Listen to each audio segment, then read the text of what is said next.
Welcome to the Short Rod Show. You got Ben here. And you got Brett. Thanks for joining us, everybody. We are on location again today. Haven't done these for a little while, so we figured we'd get out on the ice. And well, it's finally not -10 out, so that makes it a lot easier. Exactly. Yeah, we're actually comfortable in a sweatshirt finally. And the door's open. Yep, that's key. Yeah, that cold weather's pretty hard on the equipment. Yeah, doesn't definitely. really like that very much. And you know what I did? Is I grabbed a non-squeaky schoolie. How am I recording on ice without a squeaky one? That's especially rare. Here where we're running a lot of fish. Fish are all over the water. Look at that one down there. Oh my goodness. You're just chasing fish. There's one right below us, right below the transducer. Yep. My goodness. Yep. There are a lot of lookers though, it seems. But yeah, we're out on a small local pond here in town and trying to see if we can get on a little night bite. I don't know if there is a night bite here. Yeah, I don't know. We'll find out. I've heard rumblings of it, but so far they've been coming and going. Yep. Yeah. You might end up with a little motorcycle noise in the background today, but so, yeah, there is literally a guy just ripping his motorcycle up and down the street as we're out going to go ice fishing. He's hardcore. Yeah, he's all about it. That's pretty cool. Oh, he's got one right on you. Yeah. And he's gone. See if I can steal it away from you. Nah, he's gone. Come in as quick as he left. Or leave as quick as he came in. Oh, there's a whole little school coming. Oh, man. So, yeah, we're going to try for some night bite crappies. You going up to that one up high, or what are you doing? Yeah, slowly. Oh, look at he's right Oh, he's there. turning. He wants it. Keep moving it up. No, he doesn't want it. He turned back for it. Oh, here we go. He doesn't want it. I feel like this show's going to be a lot of, oh, here we go, but then here we no go. bite. So if you guys could see the screen, which I wish you could, it's just loaded. I mean, there was, 3-4 fish on there. Yeah. At once. Well, they're coming in real fast, in and out. I mean, they're not hanging out. It's the problem. Yep. They're just kind of in to look, and away they go. Yeah. So we'll see how that goes. We haven't figured out the secret sauce. Yeah. So what are we talking about today, Brett? I figured we could talk a little bit about, we went from basically the safest ice of the year in about a 2-week period down to now we're starting to veer off. We're starting to see the end. Of ice season. Yeah, and it came quick. Yep. I mean, last weekend, no problems. Yep. You know, this week, looking at the forecast, and as it gets warmer and warmer all the time and stays warm, like, oh, shit. Well, yeah, Ed Wilson said there was a 60-degree swing that's between crazy. last Tuesday and this Tuesday. That is a lot of temperature difference in a week. So, yeah, we want to talk a little bit about late ice safety. And I mean, we even ran into that a little bit coming out here. Yeah. I mean, last weekend we were on the ice, and we'll touch that a little bit also, but, I mean, and we were on 12, 13, maybe 14 inches ice. 14, yeah. And we duck right out here, and boom, we're on maybe 4 inches of good clear ice. The rest is it's pretty not sparse. great. Yep. But that's to be expected with these waters. I mean, you got an inlet and an outlet. You got street melt coming off. You got salt water coming in, brine coming in.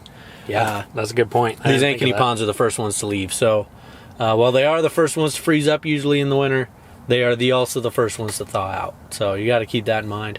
Yep. As you try to get out on these little bodies here yet. We'll talk a little bit about our fishing outing from last weekend. That was a good time. Oh man, that's cool. That was awesome because taking TK out. Yep. And, you hear how people are like, well, how are you catching these fish? What are you doing? What's the secret? Yada, yada, yada. I'll tell you the number one secret is you just keep moving around until you find the fish. Mm-hmm. That's it. You can stop watching now. That is the secret. You just keep looking until you find them. Yeah, you need to wear your auger out. Yep. And that's, Panoptics included. Well, that was the problem. No, the Panoptics didn't do us a whole lot of good this past weekend because I had it hooked up to a pair of ice scrapers. But yeah, so we'll talk about that. That's good. If you guys don't follow us on Facebook, you should. You would know we had quite the trip. We've been ripping out some country gold on Facebook this season. Oh yeah, look at that. Oh, that's got to be a carp, right? It took up about the whole screen. Is it us talking spooking? Maybe. No way. I think hopefully here once we kind of settle in, we've done some drilling and moving around. Hopefully once we settle in, they'll start. We got to find the right bait too. Yep. They don't want to listen to the Short Rod Show. Yep, exactly. So here for this first segment, Ben, you just want to touch a little bit on. Let's just go over some ice safety tips. Yeah, especially late season. So right now, I got my spikes on. I don't. Brett does not. See, that's the classic thing. You've already forgotten where you put them because you haven't looked at them for a month. But there's a difference between early ice and late ice, and the safety factor of late ice can get you kind of lulled into a sense of, hey, we're good. Buddy said there's 12 inches of ice. Yep. But this is a time of year when the sun rays start beating through it.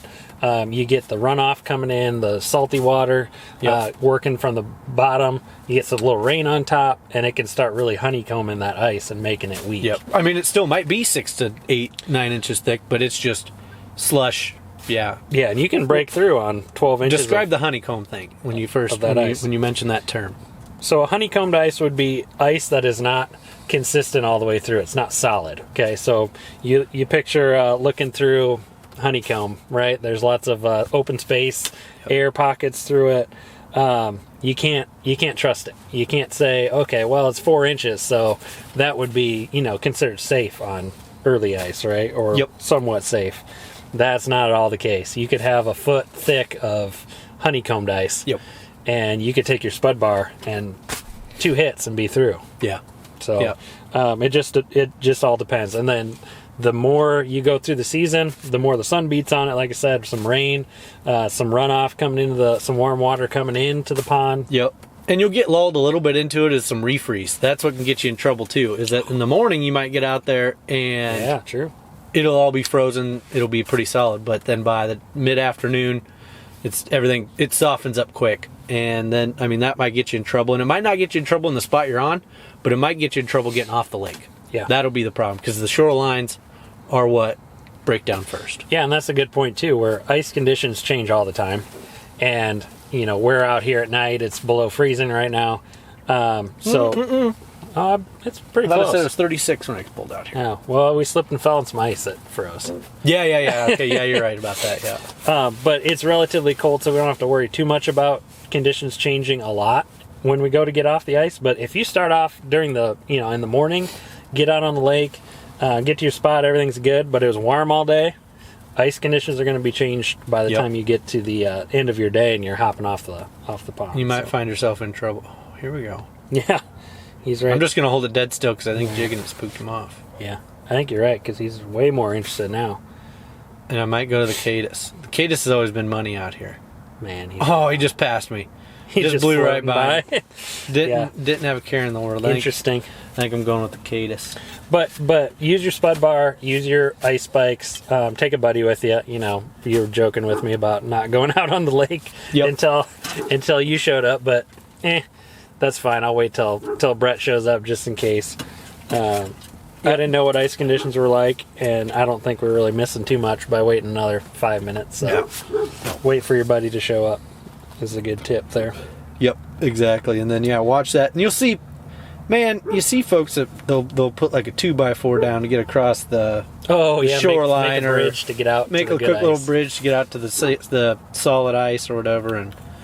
Man, at that point, it's just time to turn it in. I mean, I'm as hardcore as it comes. We've been called diehards. Diehard. I wouldn't say hardcore. I think diehard would be the better. Hardcore, I consider more you're taking unnecessary risks. But yep, exactly. Don't be doing that. It's time just to put the poles away, or go find a different lake, or go to the south shoreline. There you go. The north-facing shoreline, and see what you can find on that side of the lake. Yep, and the lakes are all different. Ponds can all be different. Just like some ice up before others, they're going to ice out before others. And you'll still have some that you can go fish at too. But so while the safety is certainly a factor, there's some great fishing to be had here on the ice out. Yeah, and that's really when you talk about the late ice out tactics. That's when fish are really getting fired up. They're getting fired back up, starting to think about spring. This is really my favorite time to be out fishing. Yep. Fish are getting fired up. Brett's getting fired up. Yep. And this is, as I talk about all year long, this is the catfishing time. Starting to melt off. You've had the shad kill if you're in Iowa or in any of these southern states. Yep. You've had the shad die off. You get that away from the microphone. And if you could find that shad kill, it's lights out. Oh man, look at that! He's coming to you right away. He's coming right on it. It didn't even make it all the way down. You stole it right from under me. Dang. Oh no, he took off. Yeah, we got to change some tactics. I was like, holy smokes! On a side note, you notice we got beer in a bottle right now. Yep. And they will be coming home with us. One of our listeners, Luke, texted me and said, after the last episode, we really stepped up our game. With beers? We had beer in a bottle, and we're both wearing the headphones. Oh, yeah. So wanted to throw that off a little bit. I didn't want to wear the headphones, get too fancy on you guys. Nope. We just got to chance it. It's pretty funny. Yep. But yeah, I don't know what they're wanting right now. No, I don't This know might not be a either. good fish catching Well, episode. it's tough to figure out what fish want while you're recording a We really podcast. went all in on the lake that we like. Yeah. Not sure of the night bite on. Never fished it at night. Just drilled the same memory hole, that same area that Yes. you always fish. Yep. And I was like, well, there's fish here. Set up the shack. Let's get the camera rolling. Yeah. Rock and roll. A lot less mobile with the old camera setup, but Yeah. That's not a big deal. it's all right. What other ice safety topics can you think of? I don't know. I'm kind of over the ice safety topics. I want to talk about how to catch fish. How do you catch fish on this lake? Can you instruct me? Out here, I'll let you know once I catch one. But well, so I mentioned earlier about maybe accessing the lake from the south or the north facing shore, so the south shore. That would get the least amount of sunlight. Sure. But that south facing shore, I'm terribly sorry if you're thoroughly confused on which shore I'm talking about here at this moment. North facing and south facing. Yeah, well, Okay. I've said it opposite about 3 times. But, I mean, obviously that water's warming up a little bit quicker. You're getting some warmer water in the system on that side. It's kind of getting those fish fired up. Yep.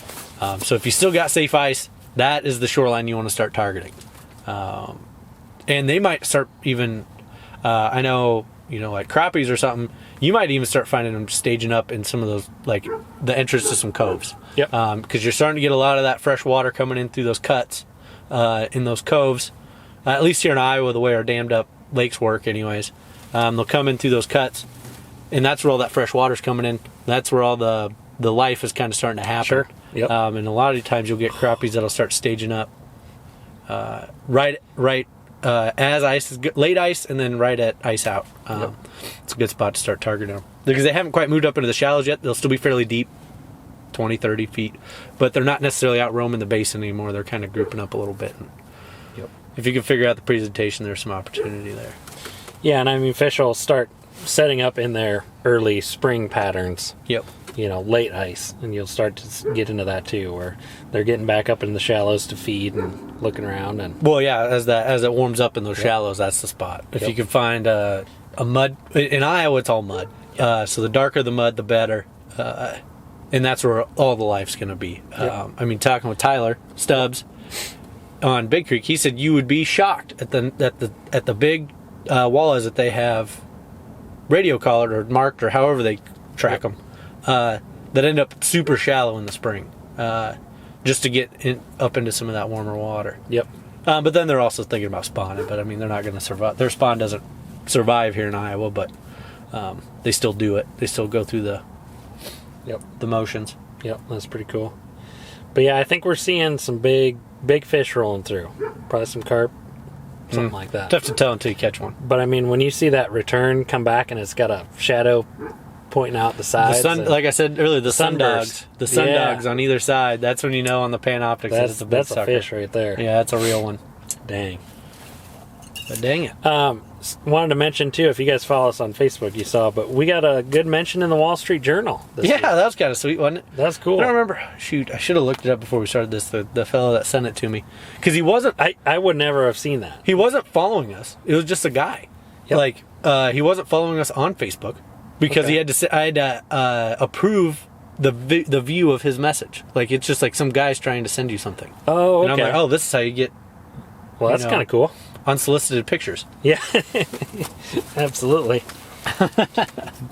But yeah, so Jason, one of the guys from the Wall Street Journal columnist, Yep. wrote about taking his son up ice fishing for the first time, and they had a blast. Yeah, that sounded pretty That's sweet. That was a cool. cool article. Even just to read through it, it's really kind of reminiscent a little bit of Yeah. what a lot of us have experienced. Not necessarily, not knowing how to ice fish, but, those first experiences, not necessarily even going with a guide, but your dad taking you out, your grandpa taking you out, same position as a guide would be in. Yeah. Taking you out, getting on a few fish, just having a good time. Yep. And that really, the article speaks to just get out and go ice fishing. You should be out ice fishing. If you're putzing around the house being bored. You going up for that one? Yeah, I'll go. Okay. Being all moping around Two all of 'em winter. there. That's not the good way to do it. No. Get out and do some ice fishing. And it's really taken off, this past year and this Yeah. past season. Yep. You know, you look at trying to get gear is a little tough, and Folks are just looking for a reason to get out of the house. yeah, everyone wants to get out and do something rather than sitting around. So anyway, that was pretty cool. Like I said, the last place we'd expect to see the short rod And it's show. not like it was a write up on us, but it was just, hey, we were listening to the short rod show on our way to the lake. Yep, getting pumped up. Yeah, that's sweet. That's cool. Yep. Well, good. Well, after the break here, we'll talk a little bit about our trip this weekend. Yep, sounds good, man. Awesome. That's coming up next, guys. On the short rod show. Well, you can start the intro as I'm cracking. Start it up. Hey, welcome back, everybody. Thanks for joining us through that break there. We're on location once again here out on a local pond, just seeing a lot of fish and not catching them. No, I know. We're going to sure try. It's frustrating. We're giving it the old college try right now. Yeah, so we had a little trip this weekend. Got out on a lake that near and dear to our hearts. Yep. My heart. Well, what gets me pumped up, so we went to a southern Iowa lake. And when I talk southern Iowa, I mean anything south of Interstate 80. Yep. And what gets me pumped up is their seasons are so short down there. Yep. You know, I mean, I'd say they really might have had the month of maybe mid-January until now. Yeah. Oh, yeah. So maybe a month and a half. And I'd say maybe in a week that ice is shot. There's not going to be anything left up there. Limited ice fishing opportunities most years. Yep. And if you're really lucky, you need more than a hand auger. So what I would recommend, I don't want to recommend it, but I will say it just because if you guys have listened into the podcast this far, I'll give you the hot tip. Oh, here we go. Hold on. Is when it's safe, head south. In Iowa, Yeah. when it's safe, forget about Clear Lake, forget about Okoboji's. When it's in Iowa, southern Iowa ponds are safe, head south. Yep. Because it's bluegill fishing's better, crappie fishing's better. I'm not a very good walleye fisherman, but I've seen it. Walleye fishing's better. There is some excellent opportunity. Oh, yeah. Head south. Yep. Yeah, and that's what we always like to do. At least a couple times a year is get down further south. And you really find some gems in those southern Iowa hills, man. Like that bar. A couple years back, we went down just random. I was like, "Hey, this lake, it's not too terribly far." Report said, "Hey, there's some great fishing." It's funny when we went out don't there. mention names now, and I'm trying to think. I'm like, "Gosh, what I'll just trip keep was talking that?" until you remember what I'm talking about. Now I know. And we don't mention the names specifically for these ones because a lot of these lakes are not very big. Yeah. And it'd be one thing if I was talking about like 3 Mile or something like that because those are big lakes. But these are not one. No, these are not that. Nope. So I can't do that, or they would be Dinkers, Dinker Lakes. Yeah. Went down there. Didn't catch the fish that I thought we'd catch out there, but we still caught a hell of a lot of crappies. Oh yeah. And then we took off for the bar to go grab some lunch, and the best bar burger I've ever had. Oh yeah. It was impressive. They're in the running for the best ever. It was solid, man. I believe they may have won the best burger contest. Oh, good. Okay, get a little recognition to them. That's cool. So I digress. We went a little further south than that trip, even. Yep. Ooh, there's a little something there for you. Oh Ben. yeah. No, he's Just a little gone. flicker. Gone with the wind. Yeah, I don't know if this is gonna be much of a fish catching trip. Yeah, so we're on a small, it's relatively small reservoir. Yeah. Oh, they're all reservoirs down there. Yep. Dang it, they're coming up high. 2, 3, 4 feet. Really surprised with the ice conditions because normally, if you get down there, end of January would probably be about the first time that you wanted to get down there and feel okay. Yep. Being on that water. And here we are, end of February, and there's plenty of ice down there. Yeah. It's like 14. Yep. So that's as much like, ice as they get down. It looked like somebody had driven their truck out there, but I don't think it was just a side by side. But shoot.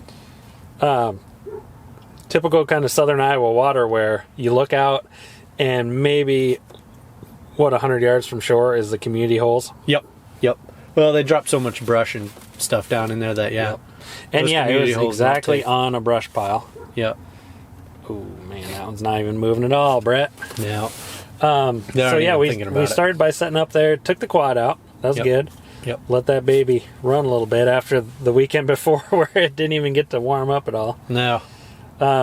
But yeah, we set up on a community spot, brush pile spot. Yep.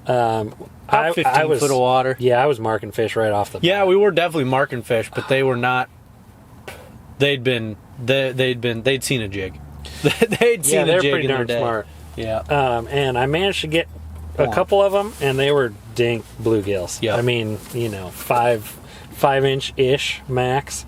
So nothing to write home about. But, I mean, you could see them moving around all over. But we knew there were bigger ones in there. Yes. Yep.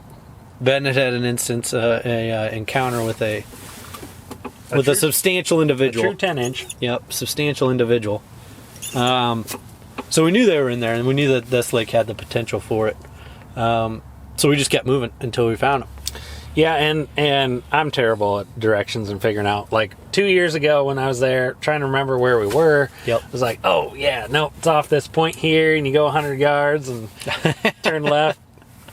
Turn right at the Menards. Well, we just kept moving down that shoreline, and I'm like, Ben, where do you think you guys were set up before? He's like, oh, right over in this spot over here. I'm like, all right, well, we're going to drill those spots. And then we get over there and be like, no, I think we're a little bit further down. Oh, I think we're a little bit. I was like, well, I've backed you about 4 times. So then all that got was Brett to drill more holes. Yeah, we just kept leapfrogging each other holes. and moving. Yep. So come to find out, the quality bigger fish were schooling up, roaming around. Kind of the basin. All over the basin. Edge of the basin. I wouldn't say they were out amongst the basin. Yeah, there's a trick to find. They were kind of on the drop off. Where? Yep. The bottom drop. And that was about it. Yep, absolutely. Yep. But yeah, it was cool with 3 guys. I mean, we'd see them come around on the Panoptics right away. Yep. And all of a sudden, oh, here they come. And bloop, bloop, bloop. They all come hit right all 3 of us. Well, what I thought was interesting, we initially started a little bit spread out. And I'd see a group come through, and then TK would see, and then Ben would get frustrated because he wasn't seeing anything. No. But he was the initial one in that spot. You were the initial one to find them and catch them. Yeah, find an actual quality size. By the time we were able to move to that spot and, come on, you sucker. What? That looked like it just went right towards you. Oh, gosh. Shoot. So it took us a little bit to find, because when I went out to this lake, I just automatically thought things were associated with brush piles. I just had that automatic assumption. Yep. And obviously that was wrong, but I just kept moving around trying to find the brush There were piles. lots of fish in brush piles, but not the active fish. They were more in the midwinter mode where they're just kind of hanging out. What it was those brush piles were the spots everyone was fishing. Yep. That's what we came to find out. Yeah, they were pretty spooky. Yeah, in those brush piles. But the ones that were out roaming, if you got them to mark and you got them to engage, they were going to bite. Oh, yeah. No matter what. Gosh, that's cool. It didn't matter what you did. It was cool to see fish chase that hard and go after it, and you pull up a quality bluegill that pulls a little drag. You're pulling up 8.5, 9-inch bluegills. Yep. That was the average. Yep. Which is not something that you could typically call. Yep. And one nice crappie. Yep. That was another thing too. The bonus crappie. What's interesting is we only caught one crappie, one bass, and everything else was bluegills. Yep. Out in the basin. Yep. But yeah, we were there for, I don't know, 4 hours? Yeah, 3 hours? 4 good hours. 3 hours. It was snowing pretty good there for a little bit. That storm was the key. If you can get out during a freaking blizzard, yep, you'll probably do all right. I think it was interesting too, is it seemed the bite was really on, and maybe it's tough to say that the bite was on at a particular time, but maybe we just happened to be on the spot at that time. But right at the end of that snowstorm, after it quit, right before probably 15-20 minutes before it stopped snowing, it was, I was just plucking them out of the water like it was nothing. On the 40. On the 40-inch, dude, dang it. That thing's got some great bend to it. Talk about, so originally you're like, man, this 40 is a pain in the ass. Can't fit it in the truck, in the bucket. Can't fit it in anything. Freaking fit it in the shelter. Blah, blah, blah. It's dangling off the side of the shelter right now. Yep. But yeah, talk about your 40. So, what was real nice about that, so we were fishing outside, because it was nice. It was, 30 degrees, something like that, snowing. Kind of just a nice winter day out there. And that's the thing, and that's how they sell you on all these other fancy rods, these long runs, is being outside is you don't have to crouch down to your hole. You can keep your rod low, close to the hole, so it's not getting your line's not blowing in the wind and all that junk. Yep. And freezing up. So you could do that, but then also in the hook set. So these schoolies are fairly rigid. Yeah, it's like a 2x4. But that 40-incher has some really nice really nice action to it all the way through. I mean, it has a nice bend all the way. Probably, I wouldn't say it bends halfway. It might not quite bend halfway through the rod, but maybe just a little bit forward. But. To see Brett though, just grab a hold of a bluegill on that 40. Oh yeah, and just see it go. I really like to put the bend in that sucker. Man. We really should have the camera out to get a nice picture of that bend in there. That would have been sweet. And every time you're like, oh, here it comes. Yep. just heave him right up. Give him the double beans. that. Well, that's because I still rod had over. the schoolie line on there too, so I knew it was gonna be plenty tough. Oh yeah. I wasn't worried about that. And yeah, that's a good point too. So I mean, we had some finesse presentations, but it was not. It was a just finesse bite. It was just a straight jig and waxworm bite. Like there was nothing else about it. We weren't on 1 pound line and being extra. Or they needed super quiet spoons, or they needed a certain jig. Nope. It was they would come. You hold it still. I mean, jig it, but they didn't want to chase. I will say that they did not want to chase it. Yep. They'd come up. You just hold it. You just hold it at that level. Give it a little shake, little shimmy, and bam, they were going to take it On it. as they came up. Yep. That's cool. And you could almost predict the bigger ones. Well, they were all bigger ones. Well, I think we only caught maybe one school came through that had some smaller fish that were just not as big as the other ones. They were still nice fish. But otherwise, yeah, it was impressive. Yep. And that's like what you talked about earlier, is just the uniqueness of the southern Iowa water, where it is kind of a different bite and it gets a different type of fishing pressure. I feel like too, where people will go out, on that entire lake, right? Yep. We just saw holes on the community brush. Yeah, pile. no one explored. No one was. No one was over looking. where we were at. No one had been. Well, we were the only ones on the lake. Yep. For almost the whole time, and then one guy showed up with 2 people. 3 people showed up in the same group, and they just popped up a shack on the community hole, and that was it. Well, they asked us if it was okay for them to set up there. That was nice. He was That's like some good 200 fishing yards etiquette. away. I was like, geez, man. It's like, hey, you mind if we set up over here? It's like, oh, well, yeah, that's you're- fine. If you have to yell to let me know, you're plenty far. Yeah, we could barely hear him. He's way out there. But yeah, I mean, So that was cool. super nice, but I don't think they caught the fish because they were still moving around even as we left. So, and then about what, half an hour, 40 minutes away from home, Brett looks over at me. He's like, Oh, on our way "Shoot, down there. Forgot the friggin' Panoptics pole." Yeah, I forgot that freaking dangler. So talk about that. What'd you end up doing there? Well, so we shimmied it together. Ben was like, "Well, what do we got? What do we got?" And he's like, "Well, I got 2 ice scrapers in my truck." And I knew Ben was a trucking man, so I knew he'd at least have one telescoping one, And some duct tape. but no duct tape. Ben did not have any duct tape. I don't carry duct tape Here we with go. me. Come I on, should. come on. Oh, he was coming up. But Yeah, two decent ice scrapers. One's like a cheap one. one's a fixed one and one's an extendable Yep. one. Yep. And the one had on the brush end had a little loop on it, which was kind of clutch. Like, that was from Aldi's. Yeah, that was a nice one. Yep. So Aldi brush. what I did was just kind of made a little T-bar with that, as you can imagine. I put the one fixed ice scraper through the hole, set it down, and then gorilla taped the transducer, the Panoptic, onto the bottom of the ice scraper, and it worked out decent. I couldn't like pan around and scan forward or anything. You just had It's down view. I just had it on the down view, but Yep. I could certainly see the fish. I had to do a little finagling to make sure it was at the right angle. You see a lot of people, they talk about with these rigs that, oh, I can't see my jig. You know, I've set all these settings. What settings are you? And I really think they're not having the transducer's not level. So you need that transducer to be level. Otherwise, it's kind of shooting off to the side. Yeah. Yep. And you really need square that. with the world is important on those. Yep. Because it's shooting out a rectangle. So if that rectangle starts moving one way or the other, you're going to miss your jig. So I think that's the problem a lot of those folks have. And I think I've come up with a little bit of a solution To this PVC contraption. to this Garmin deal, the Garmin pole, which kind of blows, just because it's bulky and it's got a tube kind of collars on there to hold this plate that holds it above the hole, and the thought behind that is so you can freely rotate the pole and the transducer, but 90% of the time, if it's cold out, that just freezes right up anyway, so that's about worthless. And then having that plate over the hole, it doesn't say level worth a darn unless you completely clear the slush out. So what I picked up was a extendable paint stick. Okay. Yep. And I'm just going to put a little T on it, up by the So you're handle. talking like for a paint roller? Yep. Yep. Yep. Extendo, it goes from Sweet. 15 inches to 3 feet. There you go. It clips, so that'll be slick. And then I'm just going to put a little T on it, because I don't need the T. I don't think it needs a tripod. I don't think it needs anything. I think that T, the way I had this is what gave me the idea, was, when I had the T with your scrapers, and that worked real good, so I think I'm just going to keep going with that T.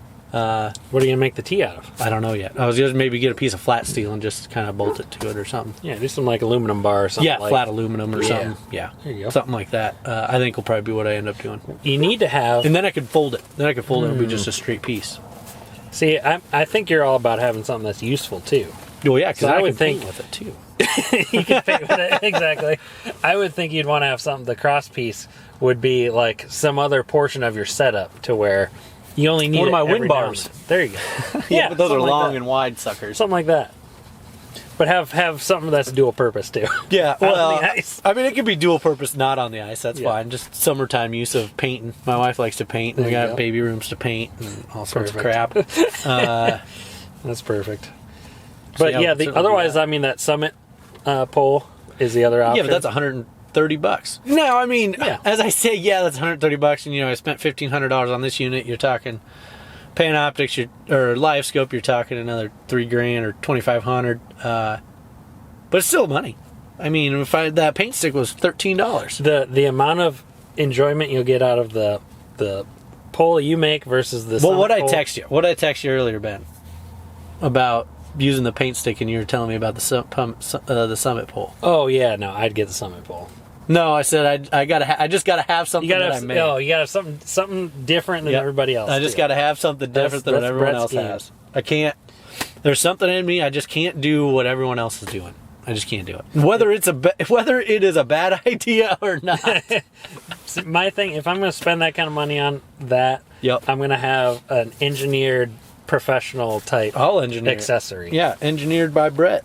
You got the freaking red-green show over here, just Yep. piecing together a Actually, paint stick. the fact that you said that, I was gonna take so that I could bring it out here today. I was just gonna duct tape a piece of tea or something on there, like a piece of wood or something, or a paint stir stick. An is what I had in actual my paint hand. stick, I had a yes. paint stir stick. I was gonna just duct tape to the handle to use There it you today, go. but I didn't end up getting that done. My goodness. The old red-green show, if you guys remember that. Yeah, it's on YouTube. Check it out. Yep. After you watch the Short Rod Show. Exactly. They go hand in hand. So, yeah, that was an interesting idea, but it kept us on the ice. I mean, otherwise, I had the backup flasher. Yep. Didn't have to use it. You know, No. we were fine. Ran your down view only and kept us on the fish. Yep. I mean, you fished off it by yourself, but it was handy, and that was the first time we had it in a group where you could see I could see everyone else. could What see was happening with everyone too. else? Yep. So you're like, hey, oh, they're coming. Ben, and they're then coming to you. TK gets a bite. You get a bite. I get a bite. Well, TK and I were definitely parallel. You were on the same plane. We were on the same contour plane or something, Yep. because as fish were coming into me, they were coming into him. But then I could say, hey, I could see fish coming over to you and be like, hey, Ben, you got a couple fish coming your direction. Yep. Unfortunately, you just didn't get as many going in your direction. Nope.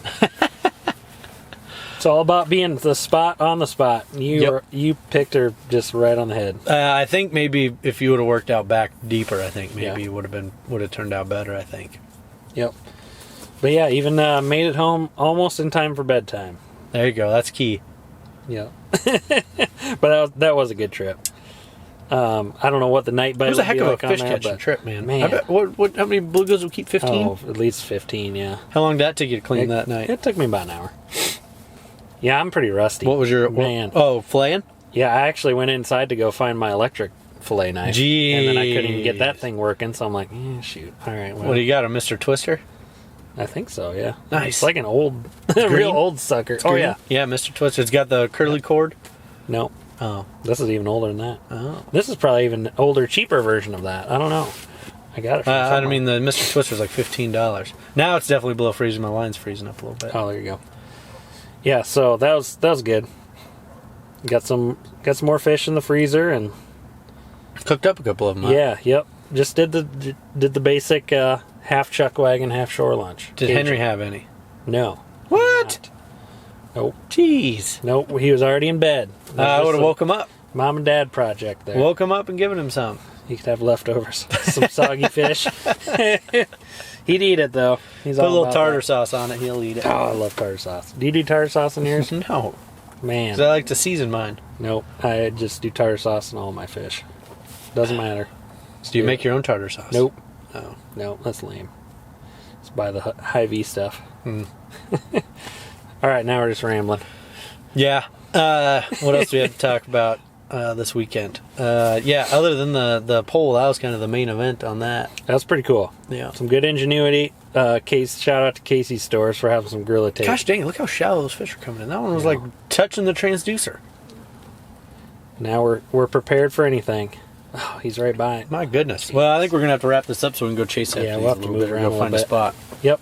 Well, cool. Well, we'll keep putting out some episodes. We got some more content to Yeah, I'd say we got get at least you a guys couple for weeks this here season. yet. Yep. And, for you guys all up north, they're just going to be fishing till April. Awesome. We'll be down here catching cats. Yeah. That or we'll be up there catching. Bite it, you sucker. Nope. He's right by you. No. Away he goes. Not even caring. Yep. Pretty cool. All right, guys. Well, we'll catch you next time on The Short Rod Show.